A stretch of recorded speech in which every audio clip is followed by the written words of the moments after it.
কিরে তপু, অমন lack lack করে তাকিয়ে কি দেখছিস? হ্যাঁ হ্যাঁ দাদা, এই ফুচকা খেতে তো ইচ্ছে হচ্ছে, কিন্তু কি করি কিছুই তো বুঝতে পারছি না।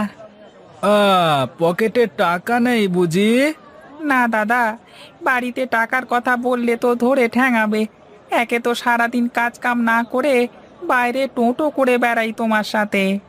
বাবা বাবা বাহ, কি সুন্দর করে আমার উপর দোষটা দিয়ে দিলি বল। আমি কি তোকে বলেছি যে সব কিছু বাদ দিয়ে তুই আমার পেছু পেছু চল? হ্যাঁ, আরে না না, তা হবে কেন? ওসব কথা পরে হবে। তুমি আগে আমাকে এখন ফুচকা খাওয়ার ব্যবস্থা করে দাও দেখি।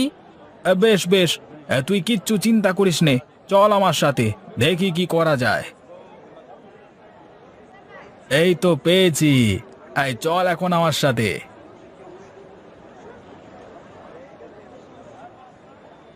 ও সুনীল দা, আরে আমাদের দুজনের দুটো ফুচকা দাও তো। দাঁড়া একটু, এক্ষুনি দিচ্ছি।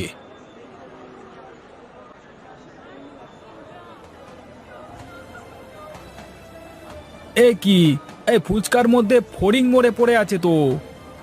কই কই দেখি দেখি, আমার কাছে দে তো দেখি। ও আর কি হবে দাদা, যা হওয়ার তো হয়েই গেছে। এখন তো মনে হচ্ছে যা খেয়েছি তা তো উঠিয়ে দিয়ে যাই। না না, এটা কিন্তু ঠিক না দাদা, ব্যবসা করছো একটু ভালো করে দেখে শুনে করবে না? হায় হায় রে, আমার এ কি সর্বনাশ হলো রে, এখন আমি কি করব? দাদা, আজকে তুমি যে কাজটা করলে তা কিন্তু মোটেও ঠিক হয়নি। এই তুই থাম তো, বলি খাবার সময় তো কোনো কথা বললি না, গপাগপ গিলে গেলি। হ্যাঁ, তখন তোর এই নীতি কথা কোথায় ছিল বল দেখি? সব তো ঠিক ছিল, কিন্তু তাই বলে কারোর পেটে লাথি মারাটা কি ঠিক হলো তুমি বলো? এই দেখ, অত ভেবে চিন্তে কিছু করা যায় না। আমার যা ভালো লেগেছে আমি তাই করেছি। তোর যদি ভালো না লাগে তাহলে আমার সাথে আর থাকবার দরকার নেই, চাপা ওঠ এখান থেকে, হর। আরে না না, কি যে বলো না তুমি গণেশদা, কিন্তু বেলা তো দুপুর হয়ে গেছে। এদিকে পেটের মধ্যে তো ছুঁচো কামড়া কামড়ি লাগিয়ে দিয়েছে। আমারও তো খিদে লেগেছে রে, কিন্তু কি যে করি।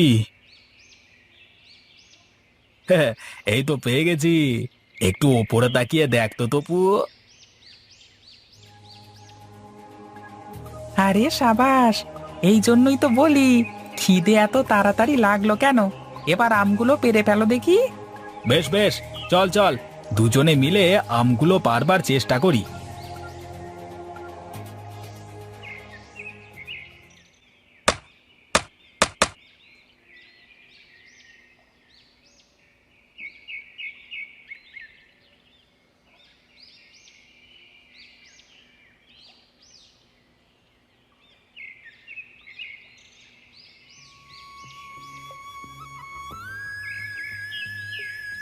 হায় হায় হায় হায় রে, আমার এত বড় সর্বনাশ কে করলো রে।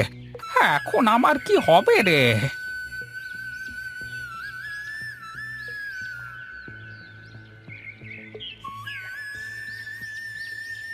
কি হলো কাকা, তুমি এভাবে দাঁড়িয়ে কান্না করছো কেন? দেখো না বাবা, দেখো, বদমাস ছেলেগুলো আমার বাগানের সব আম কিভাবে নষ্ট করেছে দেখো। তাই তো, এভাবে কি কেউ কারো ক্ষতি করে? তুমি কি কাউকে দেখেছিলে কাকা, বা তোমার কি কারোর প্রতি সন্দেহ হয়? তুমিও তো বাবু দ্বারকাদের মতো কথা বলো। বলি আমি যদি জানতাম তাহলে কি আর এখানে বসে কাঁদতাম? আমার মনে হয় এই কাজ গণেশ ছাড়া আর কে করবে। তুমি চিন্তা করো না কাকা, আমি দেখছি কি করা যায়। একবার যদি হারামজাদাগুলো আমার হাতে লেগে যায় না, তারপর আমি বোঝাবো মজা যে কয় পাকে গাড়ি বর্ধমানে যায়। বেশ বেশ, এখন চলো, এখানে দাঁড়িয়ে থাকলে রাগ বাড়তেই থাকবে তোমার। তার চেয়ে চলো, বাড়িতে চলো।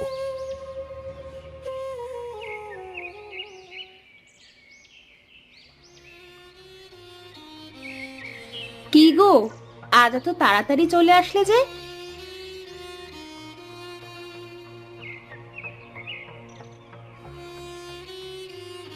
এই নাও, ঠান্ডা পানিটুকু খেয়ে নাও। চোখ মুখ গরমে কেমন লাল হয়ে আছে। ও গো, তোমার কি হয়েছে গো? এমন মন ভার করে বসে আছো কেন? আবার আজ এত সকাল সকাল চলে আসলে? কি করব গিন্নি বলো, আমার যে এতদিনের ব্যবসা আজকে শেষ হয়ে গেল। কি হয়েছে সেটা বলো তো দেখি আগে আমাকে। তা না হয় বুঝলাম, কিন্তু আমি কি করব? ওগো, তুমি কোনো চিন্তা করো না, যারা তোমার সাথে এমনটা করেছে তারা দেখো ঠিক শাস্তি পাবে। তা না হয় বুঝলাম, কিন্তু এখন আমি কি করব বলো গিন্নি? বাজারে কেউ তো আর এখন আমার ফুচকা খেতে চাইছে না। সবাই বলা বলি করছে আমি নাকি ফুচকার মধ্যে ফড়িং মিশিয়ে মানুষকে খাওয়াই। আমি বলি কি, তুমি কদিনের জন্য ফুচকা বিক্রি করা বন্ধ করে দাও। আর তাছাড়া তুমি ছাড়া তো এই গ্রামে আর কোনো ফুচকাওয়ালা নেই, তারপর যা হয় দেখা যাবে। কিন্তু একদিন কাজ বাদে কি আমি শুধু বসে থাকবো ঘরে? তোমাকে বসে থাকতে কে বলেছে? তোমার যা ইচ্ছে তাই করো, কিন্তু আপাতত 2-4 দিন ফুচকা বিক্রি বন্ধ করো। বেশ, তোমার কথাই থাক। তুমি চলো, আমাকে দুটো খেতে দেবে। শান্তিতে দুটো খেয়ে জব্বর একটা ঘুম দিতে হবে, তাহলে না মাথা থেকে এই চিন্তাগুলো দূর হবে।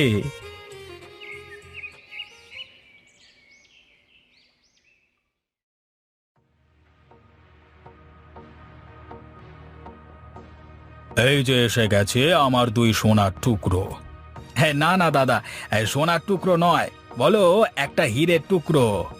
হ্যাঁ হ্যাঁ, আমি তো জানি যে তোরা দুজনে হলি আমার মানিক রতন, কিন্তু তোদের জ্বালায় তো আমি অতিষ্ঠ হয়ে উঠেছি দিন দিন। হ্যাঁ, কেন দাদা, আমরা আবার কি করলাম? দাদা, আমার কিন্তু কোনো দোষ নেই। এই যে দেখলি তো, সব দোষ এখন তোর।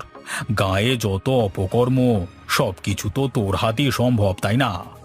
আচ্ছা দাদা, তুমি বলো, পকেটে টাকা না থাকলে কিছুই খেতে পারবো না, এটা কি ঠিক? না না না না, মোটেও ঠিক না। কিন্তু তাই বলে কারোর পেটে লাথি মারাটাও তো ঠিক না, তাই না? ওটা আমি ইচ্ছে করে করেছি নাকি? তপু বলল ফুচকা খাবে, তাই আমি কি করে খাওয়া যায় তাই ভাবছিলাম। তাই বলে তুই ফুচকার সাথে ফড়িং মেরে দিবি? দাদা, আমি কিন্তু গণেশদাকে বলেছিলাম এ কথা। তুই চুপ কর শয়তান, চোরের মায়ের বড় গলা। তোরা দুজনই যে এত উনপা জুড়ে তা আমার জানা ছিল না।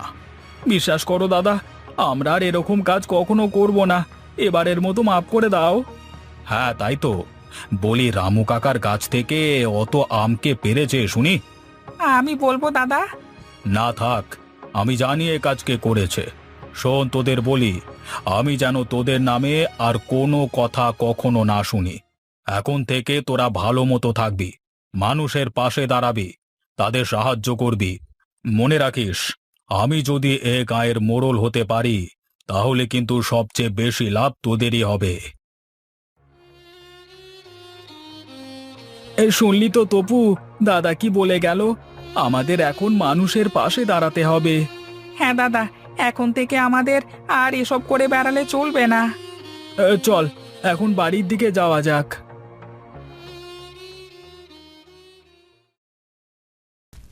তোমাকে কত করে বললাম যে ফুচকাগুলো ভেজো না, শুনলে না তো আমার কথা। কেউ এখন আর আমার থেকে ফুচকা খায় না। তুমি কাল থেকে বাজারে না, গাঁয়ের স্কুলের সামনে দাঁড়িয়ে ফুচকা বিক্রি করবে।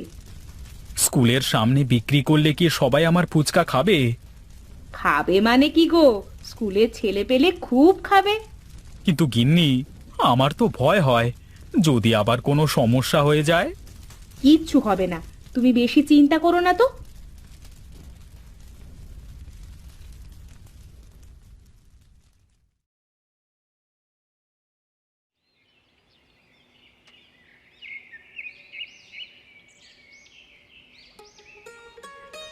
গিন্নি, কোথায় গেলে গো? একটু এদিকে এসো।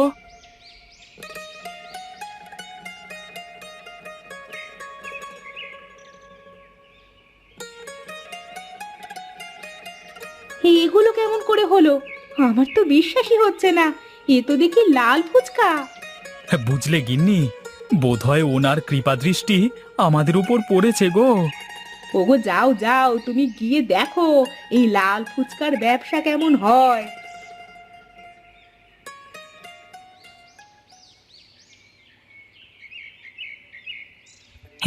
বুদ্ধিটা কেমন দিলাম দাদা বলো?